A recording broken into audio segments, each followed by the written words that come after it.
হে আল্লাহ, একমাত্র আপনার কাছেই আমি আমার দুর্বলতার কথা জানাচ্ছি এবং একমাত্র আপনার কাছেই আমি আমার অভাবের কথা জানাচ্ছি এবং মানুষের নিকট আমার অসম্মানের কথা একমাত্র আপনাকেই বলছি। হে আরহামার রাহিমিন, আপনিই তো প্রতিটি দুর্বল ব্যক্তির রব এবং আপনিই আমার রব। আপনি কার কাছে আমাকে ছেড়ে দিলেন? এমন অচেনা মানুষদের কাছে যারা আমার ক্ষতি করতে চায়, নাকি এমন শত্রুর কাছে যাকে আপনি আমার চেয়ে অধিক শক্তি দিয়েছেন? হে আল্লাহ, যদি আপনি আমার উপর রাগ না করে থাকেন তাহলে এর কিছুতেই আমার কিছু আসে যায় না, কিন্তু আপনার আশ্রয় পেলে আমার পরিস্থিতি আরেকটু সহনীয় হবে। আমি আপনার চেহারার নূরের কাছে আশ্রয় চাই, যা সব অন্ধকারকে উজ্জ্বল করে দিয়েছে, যা দুনিয়া এবং আখেরাতের সব বিষয়ের সংশোধক। আল্লাহ, আপনার রাগ এবং অসন্তুষ্টি থেকে আমি রেহাই চাই। এসব কাজই শুধু আপনাকে খুশি করার জন্য করা, এবং আপনি ছাড়া কোনো শক্তি নেই, কোনো ক্ষমতা নেই।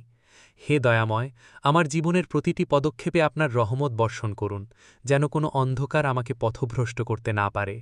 হে পরম করুণাময়, আমার হৃদয়কে আপনার জিকিরে প্রশান্ত রাখুন এবং আমার ঈমানকে পাহাড়ের মতো দৃঢ় করে দিন। হে অন্তর্যামী, আমার না বলা সব ব্যথা কেবল আপনিই জানেন। আমার সেই নীরব কান্নাগুলোকে কবুল করে নিয়ে আমায় শান্তি দান করুন। হে আশ্রয়দাতা, যখন পুরো দুনিয়া আমার দিক থেকে মুখ ফিরিয়ে নেয়, তখনও যেন আমি আপনার সিজদার মাঝে পরম মমতা খুঁজে পাই। হে মালিক, আমার অযোগ্যতাকে ক্ষমা করে আপনার জান্নাতের যোগ্য করে নিন এবং শেষ নিঃশ্বাস পর্যন্ত আপনার সন্তুষ্টির পথে পরিচালিত করুন।